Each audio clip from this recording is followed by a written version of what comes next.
Hey everyone, and welcome to a deep dive into the Ferrari Mondial, made just for you listeners of Vintage Car Chronicles on Spotify. Get ready for a ride through the Mondial's 13 years of production. We're talking 1980 to 1993. And we'll be checking out everything: design specs, what was happening back then, and even some thoughts from other car enthusiasts like us. You know, the interesting thing about the Mondial is that Ferrari really tried to make a car that could handle those global safety and emissions rules without, giving up their reputation for performance. That's where the name Mondial comes in. It means global in French. Pretty ambitious, huh? Oh, definitely ambitious. The Mondial continued that 2+2 GT idea from the 308 GT4, but they switched things up a bit. This time, Pininfarina was back in charge of the design. They took over from Bertone, who did the GT4. Big shoes to fill. For sure. And just so everyone's on the same page, that 2+2 GT idea means a grand touring car with 2 seats up front and 2 smaller seats in the back. Good for occasional passengers or quick trips. Gotcha. But the Mondial wasn't just about hauling extra people around. It was a mid-engined 2+2. You don't see that very often in cars. Yeah, you try fitting those back seats in without messing up the engine or the car's balance. It was a challenge for those engineers. So imagine it's 1980, the Geneva Auto Salon. The Mondial 8 makes its big debut, and the reaction, well, let's just say it wasn't exactly fireworks and confetti. It wasn't the hit they hoped for. Some people pointed to the design, especially those bumpers they had to add for U.S. safety rules. They kind of stuck out, function over style, I guess. Ah, those bumpers. They're legendary. But it wasn't just looks. Some folks weren't thrilled with the Mondial 8's performance either. Right. That 2.9-liter V8 engine, the same one from the 308 G2BB GTI, it got hit hard by those stricter emissions rules, Yeah. really cut down on its power. And to make matters worse, the Mondial was actually more expensive than the 308 GTBI, which was faster, so people were scratching their heads. I get it. It's kind of weird. Why make it pricier than a model known for its speed? What do you think was going on there? Maybe Ferrari didn't quite understand how people would see the value. Even with its initial problems, the Mondial did have some innovative stuff going on. Like, they made the subframes detachable so you could service the engine easier. That was a big deal, especially for a mid-engine car. And they kept improving that feature as the Mondial evolved. Detachable subframes? That's wild. They were thinking ahead. But hey, they weren't going to just sit back and let those performance complaints slide. Just 2 years later, in 1982, they came out with the Mondial QV. Now that name just sounds powerful. It is. QV stands for quattrovalvole, meaning 4 valves per cylinder. This tech actually came from Ferrari's Formula One cars. It made a huge difference, bumping up the power to 240 HP. They tackled those performance complaints head on. It's like they took the criticism and used it to make something even better. But wait, there's more to the QV, right? There is. They also introduced the QV Cabriolet. Now, this is special. It was the only 4-seat mid-rear engine convertible being made regularly back then. Talk about rare. They only made 629 of them. Wow, that's exclusive. Cruising with the top down, the wind in your hair, that Ferrari V8 roaring behind you. What a dream. But the Mondial story doesn't end there. In 1985, they unveiled the Mondial 3.2, a major upgrade, I'd say. What changed? The Mondial 3.2 had some big improvements. The engine got bigger, 3.2 liters now, which meant more power, 270 HP. They also restyled it to look more like the 328 that was out at the same time, got rid of those big bumpers and gave it some sleek new alloy wheels, much more modern. When you think about it, the Mondial was kind of an oddball in Ferrari's lineup. They were known for those pure sports cars, and then they come out with this, a car for a different niche. Yeah, it's like they wanted to make a Ferrari for people who wanted performance but also needed more space. Like they were trying to appeal to a new kind of buyer. Yeah. But it wasn't smooth sailing, was it? That Mondial 8 had a rough start. It really did. They had a few things working against them, didn't they? Those emissions rules choking the V8's power, the bumpers making it look, well, kind of awkward, and then that price tag, yikes. The Mondial 8 had a lot to overcome. Yeah, and they had to follow the 308 GT4, which wasn't exactly a slowpoke itself. That's a tough act to follow. You're telling me, but you got to hand it to Ferrari. They didn't give up on the Mondial. They went back to the drawing board and tackled those performance issues head on with the Mondial QV in '82. Putting that 4 valves per cylinder tech from their Formula One cars in there sent a clear message. They were listening to the feedback. And that power jump to 240 HP definitely got people's attention. They were like, okay, Ferrari, we see you. It was a smart move for sure. Showed they meant business both on the track and in the showroom. And let's not forget about the QV Cabriolet. That was something truly special. Oh, yeah, a 4-seater Ferrari convertible. Can you imagine? Top down, wind in your hair, that V8 singing behind you. What an experience that must have been. But wait, there's more. The Mondial's journey continued. In '85, they rolled out the 3.2, and man, did it look sharp. Yeah, the Mondial 3.2, they really stepped up the design game. It fit right in with the other Ferraris they had at the time. No more clunky bumpers. They gave it a sleek new look, some cool alloy wheels, and inside, they made it way more comfortable. A much-needed upgrade. It sounds like they really wanted to make the Mondial a more complete package, more appealing to people who weren't just focused on speed. How did car fans react to this one? This is where the Mondial started to win people over. It had that balance of performance and practicality, and it wasn't as finicky to maintain as some of the later models. A lot of Mondial fans will tell you the 3.2 is the sweet spot in its history. It sounds like the Mondial was finally hitting its stride, becoming that refined Grand Tourer Ferrari had envisioned. But then, boom, the Mondial Across drops in '89, and they really shook things up. The Mondial was a whole new ballgame, a real showcase of Ferrari's tech know-how. They took that longitudinal engine, transverse gearbox layout straight from their Formula One cars. That was a radical move for the Mondial. Talk about bringing race car tech to the streets. That's impressive. But I'm curious, how did that new layout actually affect the way the Mondial T drove? It was a night and day difference. The weight distribution was better, so the handling and balance were just phenomenal. Plus, they gave it an even bigger engine, 3.4 liters, pumping out 300 horsepower. It was the most powerful Mondial yet.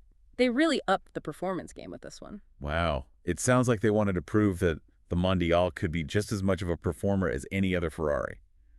But they didn't stop there, did they? They had some pretty cool new features in the Mondial T as well. Oh yeah, this is where they get really innovative. They offered an optional Vallejo auto-clutch transmission. Imagine a manual gearbox, but you don't need a clutch pedal. You just use a lever to shift gears smoothly. It was like a sneak peek at those fancy paddle shifters we see in cars today. No, that's thinking ahead. What a cool feature. So it's a totally different driving experience, huh? Yeah. What else did they do to make the Mondial T stand out? The Mondial T was loaded with tech. It was one of the first cars to have power steering, electronically controlled suspension, and ABS brakes, all standard. That was cutting-edge stuff back then. It wasn't just about going fast, it was about making the car more comfortable and easier to drive too. It sounds like the Mondial T was the pinnacle of the Mondial's journey. They took everything they learned from the earlier models, all the feedback they got, and they poured it into this final version. It's like they were saying, this is what the Mondial was always meant to be. You got it. The Mondial T was the best of the best, showcasing everything Ferrari could do when it came to performance, practicality, and technology. This is a pretty special car. But even with all these improvements, the Mondial, the whole line, it's had its fair share of critics over the years. Some people just never warmed up to it. It's true. Some folks say its performance, while good, never quite matched up to other Ferraris. And then there's the styling, especially those early bumpers. There's still a bit of a sore spot for some enthusiasts. It seems like trying to blend practicality and performance didn't always win everyone over. Do you think those criticisms were fair, though? I mean, the Mondial was trying to do something different, right? That's the thing. You got to remember, the Mondial was never supposed to be a track monster. It was a grand tourer made for cruising in comfort and style. It was about the journey and not just about setting speed records. It was more about a smooth and enjoyable drive rather than just raw, neck-snapping acceleration. Exactly. And don't forget, the Mondial changed a lot over its lifespan. Those later models, especially the Etchim, they were much more capable in terms of handling and performance thanks to all the advancements in engine and suspension technology. So maybe those early models weren't quite there yet.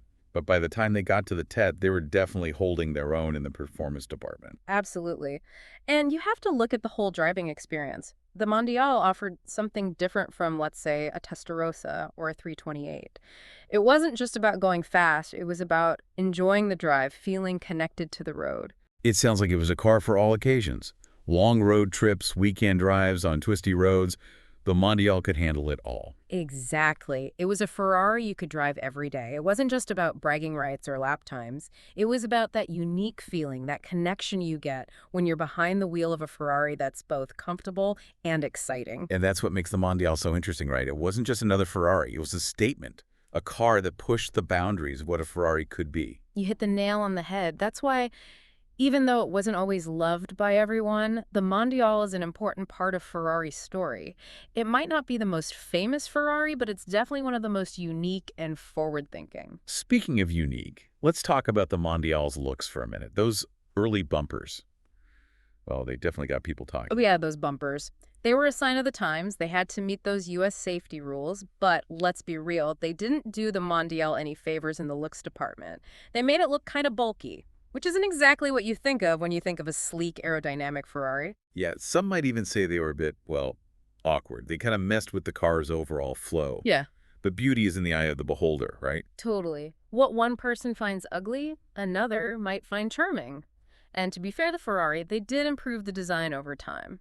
The later Mondials, especially the T, looked much more modern and refined. So they eventually figured out how to make it look good while still meeting those safety rules.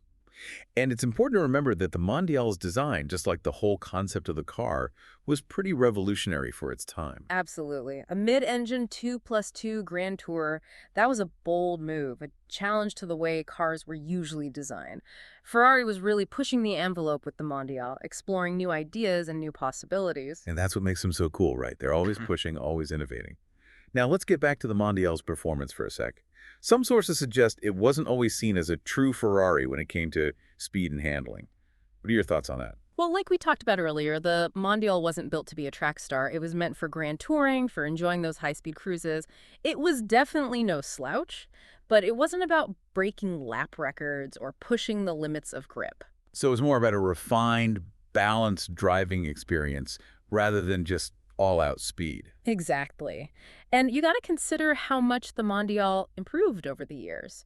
Those later models, especially the Connie, were way more capable thanks to all the advances in engine technology and suspension design. Okay, so while those early Mondials might not have been the fastest Ferraris out there, the later ones, like the Keat, definitely held their own. You got it. And it's important to remember that the overall driving experience was different in the Mondial. It offered something unique compared to other Ferraris. It was a car you could enjoy on all sorts of roads and in all sorts of situations. Sounds like it was the best of both worlds. A Ferrari you could drive every day, but still get that thrill, that connection to the road that makes Ferraris so special. Exactly. It wasn't just about numbers on a spec sheet. It was about the feeling you got behind the wheel. It was a comfortable Ferrari that could still put a smile on your face. And that unique combination of qualities is what makes the Mondial so fascinating. It wasn't just another Ferrari, it was a car that dared to be different, a car that pushed the boundaries of what a Ferrari could be. Couldn't have said it better myself. That's why, even though it wasn't always universally loved, the Mondial deserves a special place in Ferrari's history. It might not be the most iconic Ferrari, but it was definitely one of the most unique and innovative.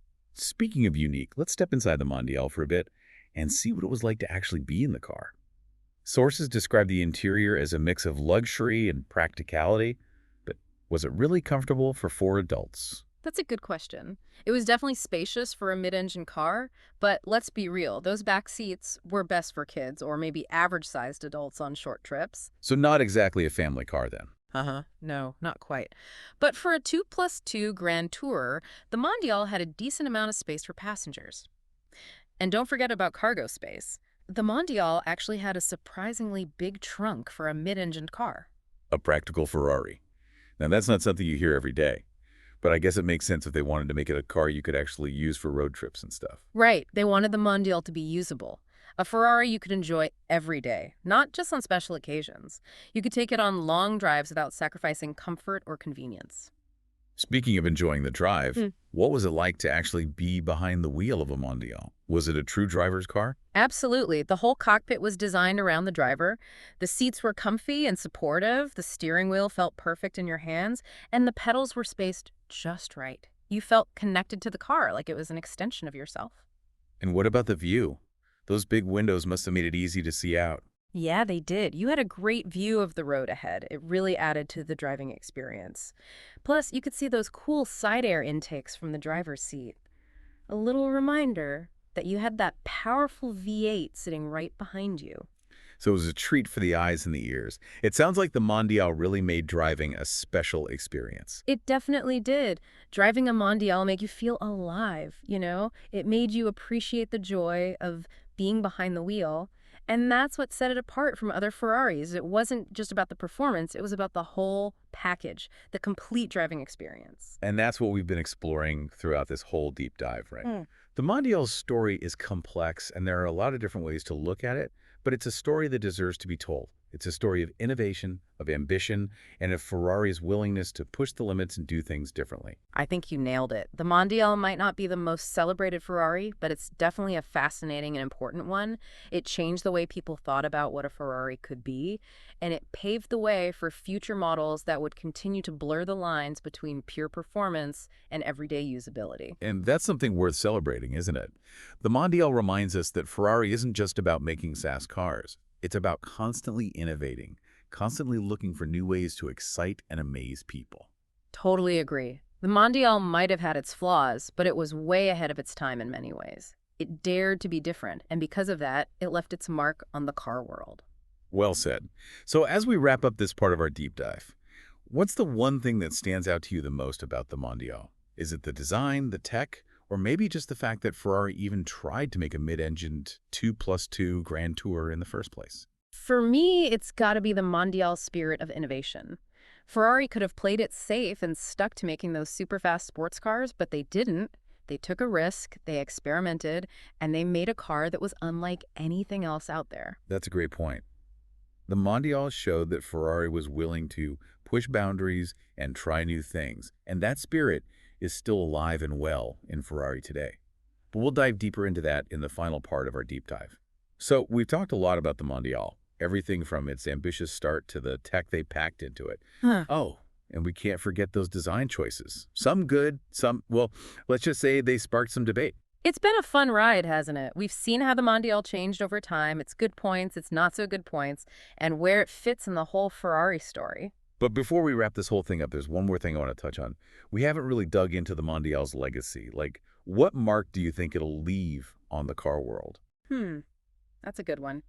I think the Mondial's legacy is kind of complex. On the one hand, it shows that even a huge brand like Ferrari isn't afraid to try new things, to push the limits and shake things up a bit. Yeah, it's like they're saying, we're not afraid to experiment, even if it doesn't always work out perfectly. Exactly. And while the Mondial might not have been as successful as some other Ferraris, it kind of paved the way for models that came later. Models that also tried to blend performance with practicality. Like the FF and the GTC for Lusso. Right.